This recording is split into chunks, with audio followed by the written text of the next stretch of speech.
अगर आप भी अपने घर के लिए एक साउंड सिस्टम खरीदने या फिर बनाने की सोच रहे हैं तो ये वीडियो आपके लिए काफी इंपॉर्टेंट होने वाला है, क्योंकि आज की वीडियो में आपको बताने वाला हूँ कि कौन सा एम्पलीफायर आपके साउंड सिस्टम के लिए परफेक्ट रहेगा और कौन कौन से फीचर आपको देखने चाहिए एक पावरफुल एम्पलीफायर बनाने या फिर खरीदने के पहले। और साथ ही आपको यही बताऊंगा कि आखिर क्लास एवी एम्पलीफायर का यूज कहाँ होता है, किस पर्पज के लिए होता है और आखिर इसके क्या कारण होते हैं। तो इन सारे सवालों को जानने के लिए इस वीडियो को एंड तक दिखना, तो चलिए बिना देरी की वीडियो को शुरू करते हैं।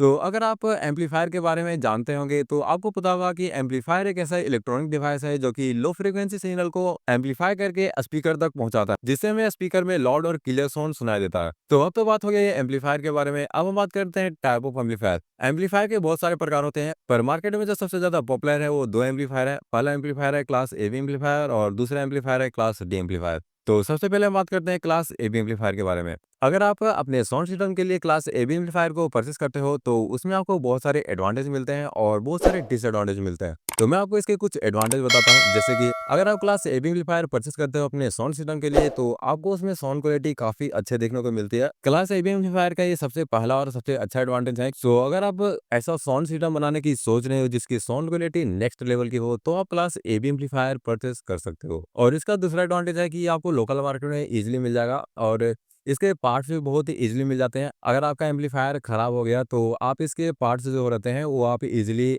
लोकल मार्केट से खरीद सकते हो, वो आपको आराम से मिल जाएँगे। चाहे वो एसी हो या फिर ट्रांजिस्टर, आपको लोकल मार्केट में आराम से मिल जाते हैं इसके सारे कंपोनेंट, और इसे रिपेयर करना भी ईज़ी होता है। आप इसे किसी भी साउंड रिपेयरिंग शॉप पर जाके रिपेयर करवा सकते हो, आराम से रिपेयर हो जाता है क्लास एवी एम्पलीफायर अगर रहा तो। तो ये हो गए कुछ इसके एडवांटेज। अब हम बात करते हैं इसके डिसएडवांटेज के बारे में। तो अगर हम क्लास एबी एम्पलीफायर के पहले डिसएडवांटेज की बात करें जो कि है हीट। क्लास एबी एम्पलीफायर बहुत ज्यादा हीट जनरेट करता है, जिसकी वजह से इसकी एफिशिएंसी काफी कम हो जाती है। इसकी एफिशिएंसी लगभग 60% से लेकर के 70% तक की होती है। अब एफिशिएंसी क्या होता है, मतलब कि कितने वाट के इनपुट पर आपका एम्पलीफायर कितना वाट का आउटपुट दे रहा है, उसी के रेशियो को हम एफिशिएंसी बोलते हैं। और इसका फॉर्मूला होता है आउटपुट अपॉन इनपुट इनटू 100। अब मैं आपको एक एग्जांपल देकर बताता हूँ। मान लो आप अपने एम्पलीफायर में 100 वाट का इनपुट दे रहे हो और आउटपुट में आपको 70 वाट का आउटपुट मिल रहा है, तो इसकी एफिशिएंसी कितनी हो जाएगी। अगर हम इसे कैलकुलेट करते हैं तो इसकी एफिशिएंसी लगभग 70% तक की होती है, जो कि क्लास एवी एम्पलीफायर की ही एफिशिएंसी है। क्लास एवी एम्पलीफायर की एफिशिएंसी 60% लेकर के 70% तक की होती है, और बाकी का जो एनर्जी है वो हीट लॉस में खपत हो जाता है।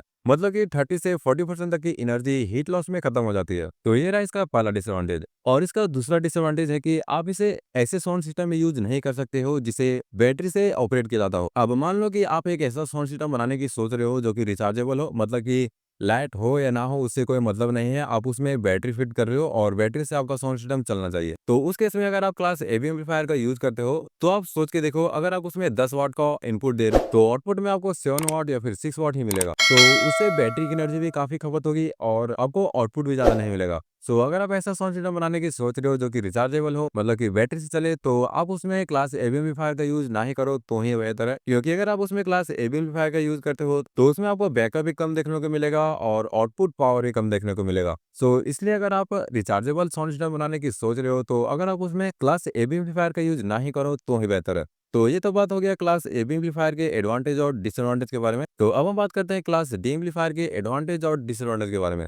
तो इसका सबसे पहला एडवांटेज भी है इसकी साउंड क्वालिटी। इसकी साउंड क्वालिटी भी अच्छी आती है अगर आप अच्छी क्वालिटी का क्लास डी एम्पलीफायर परचेस करते हो, और अगर उसमें प्रॉपर फिल्ट्रेशन लगा हो तो उसमें डिस्टॉर्शन भी कम आते हैं और उसकी साउंड क्वालिटी भी क्लास एबी एम्पलीफायर की ही तरह होती है। मतलब कि आपको माइनर डिफरेंस पता चलेगा क्लास एबी एम्पलीफायर की साउंड क्वालिटी में और क्लास डी एम्पलीफायर की साउंड क्वालिटी में। और इसका दूसरा एडवांटेज है एफिशिएंसी। क्लास डी एम्पलीफायर की एफिशिएंसी 80% से लेकर के 95% तक की होती है। आप जिस तरह का एम्पलीफायर परचेस करते हो आपको एफिशिएंसी भी उसी तरह का देखने को मिलती है। मैंने आपको बताया कि अगर आप क्लास डी एम्पलीफायर परचेस करते हो एक अच्छी क्वालिटी का, तो आपको उसमें साउंड क्वालिटी भी अच्छी मिलेगी और एफिशिएंसी भी अच्छी मिलेगी। और क्लास डी एम्पलीफायर की एफिशिएंसी ज्यादा होने की वजह से इसका यूज ज्यादातर वैसे साउंड सिस्टम में किया जाता है जो कि रिचार्जेबल हो। जैसे कि अगर आपके पास भी कुछ इस तरह का ब्लूटूथ स्पीकर है और अगर आप उसे ओपन करके देखोगे तो उसका जो सर्किट लगा होता है वो भी क्लास डी एम्पलीफायर ही होता है। और क्लास डी एम्पलीफायर का यूज उसमें इसलिए किया जाता है ताकि वो बैकअप और आउटपुट दोनों अच्छा दे। वहीं अगर आप उसमें क्लास एबी एम्पलीफायर का यूज करते हो तो आपको बैकअप भी कम मिलेगा और आउटपुट भी। जहां पर आपको 10 वाट के इनपुट पर 9 वाट का आउटपुट मिलना चाहिए, वहां पर आपको 6 वाट या फिर 5 वाट मिलेगा।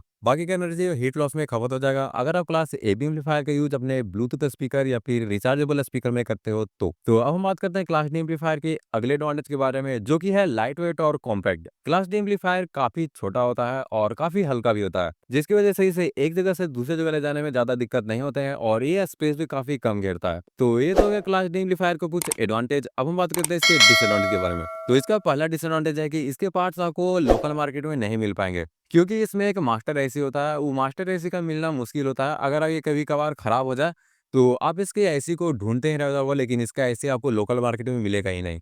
आपको कोई ऐसा मार्केट में जाना पड़ेगा जहाँ पर इलेक्ट्रॉनिक का भंडार हो, वहाँ पर आप इसके एसी को परचेज़ कर सकते हो या फिर रिप्लेस कर सकते हो अगर ये खराब हो गया तो। तो ये बात भी हो गया क्लास डी एम्पलीफायर के एडवांटेज और डिसएडवांटेज के बारे में। तो आपको मोटा-मोटा पता चल गया होगा कि आखिर क्लास ए एम्पलीफायर का यूज़ कहाँ होता है और क्लास डी एम्पलीफायर का यूज़ कहाँ होता है। और आप डिसाइड कर पा रहे हो कि हमें कौन-सा एम्पलीफायर खरीदना है, क्लास ए एम्पलीफायर या फिर क्लास डी एम्पलीफायर। अगर आप मुझसे पूछते हो तो मैं आपको सजेस्ट करूँगा कि आप क्लास डी एम्पलीफायर ही परचेज़ करो, क्योंकि क्लास डी एम्पलीफायर में आपको बहुत सारे एडवांटेज मिलते हैं। जैसे कि काफ़ी हल्का भी होता है, इसकी साउंड क्वालिटी भी अच्छी होती है और अगर आप बैटरी ऑपरेटेड सिस्टम बना रहे हो तो उसमें भी आप इसे यूज़ कर सकते हो आराम से। बैकअप भी अच्छा मिलेगा आपको, आउटपुट भी अच्छा मिलेगा आपको। और हाँ, एक और बात, अगर आप क्लास एबी एम्पलीफायर या फिर क्लास डी एम्पलीफायर परचेज़ कर रहे हो तो उससे सिर्फ साउंड क्वालिटी अच्छी नहीं आएगी, आपको उसके लिए एक अच्छा पावर सप्लाई भी खरीदना पड़ेगा। अगर आप क्लास डी एम्पलीफायर के लिए पावर सप्लाई खरीदने की सोच रहे हो तो आप एक अच्छी क्वालिटी का एसएमपीएस परचेज़ कर सकते हो, क्योंकि क्लास डी एम्पलीफायर वर्क करता है पल्स विद मॉड्यूलेशन पर और एसएमपीएस भी वर्क करता है पल्स विद मॉड्यूलेशन पर। तो उससे आपको साउंड क्वालिटी भी काफ़ी अच्छी मिलेगी। पर हाँ, आपका एसएमपीएस अच्छी क्वालिटी का होना चाहिए। सो अगर आप पावर सप्लाई खरीदने की सोच रहे हो तो आप अच्छी क्वालिटी का एसएमपीएस परचेज़ कर सकते हो। इसका यूज़ आप क्लास एबी एम्पलीफायर में भी कर सकते हो, क्लास डी एम्पलीफायर में भी कर सकते हो, तो उससे कोई दिक्कत होगा नहीं। पर हाँ, एसएमपीएस प्रीमियम क्वालिटी का होना चाहिए। और अगर आप क्लास एबी एम्पलीफायर या फिर क्लास डी एम्पलीफायर खरीदने की सोच रहे हो तो मैं आपको कुछ एम्पलीफायर्स के बारे में बता देता हूँ। जैसे कि अगर आप क्लास डी एम्पलीफायर परचेज़ करने की सोच रहे हो तो आप परचेज़ कर सकते हो टीडीए 3116 D2। ये क्लास डी एम्पलीफायर बोर्ड है जो कि 50 वाट का आउटपुट पर चैनल डिलीवर कर सकता है। मतलब कि ये टोटल 100 वाट का आउटपुट दे सकता है पर चैनल 50 वाट, जो कि काफ़ी अच्छा है। या फिर अगर आप क्लास एबी एम्पलीफायर परचेज़ करने की सोच रहे हो तो आप परचेज़ कर सकते हो 4440 का एम्पलीफायर बोर्ड। ये एम्पलीफायर बोर्ड भी अच्छी क्वालिटी का आता है। अगर आप 4440 का एम्पलीफायर बोर्ड परचेज़ कर रहे हो और अगर उसमें प्री एम्पलीफायर अगर इनबिल्ट है तब तो इसकी साउंड क्वालिटी काफ़ी अच्छी आएगी। या और बहुत सारे एम्पलीफायर बोर्ड हैं क्लास एबी के भी, क्लास डी एम्पलीफायर के भी। और आपको जिस तरह का आउटपुट चाहिए आप उस तरह का एम्पलीफायर बोर्ड परचेज़ कर सकते हो। बाय द वे, अगर आप मुझे कमेंट करते हो तो मैं 5 क्लास एबी एम्पलीफायर और 5 क्लास डी एम्पलीफायर पर एक अच्छा सा वीडियो बना सकता हूँ, जिसमें मैं आपको बता सकता हूँ कि आपके रेंज के हिसाब से कौन-सा एम्पलीफायर बोर्ड आपको परचेज़ करना चाहिए। फॉर एग्जांपल, अगर आपको 20 वाट का आउटपुट चाहिए तो आप 4440 का एम्पलीफायर बोर्ड यूज़ करो और अगर आपको 50+50 यानी 100 वाट का आउटपुट चाहिए तो आपको टीडीए 3116 D2 के साथ जा सकते हो।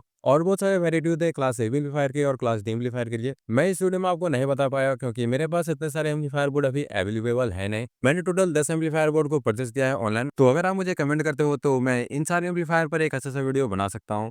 बाय द वे, आप मुझे कमेंट करके बताना कि आप कौन-सा एम्पलीफायर बोर्ड परचेज़ करने की सोच रहे हो, क्लास एबी एम्पलीफायर या फिर क्लास डी एम्पलीफायर। और अगर आपको वीडियो पसंद आया तो लाइक और चैनल को सब्सक्राइब करना ना भूलें। तो आज की वीडियो में इतना ही, मिलते हैं अगले वीडियो में, तब तक के लिए बाय बाय।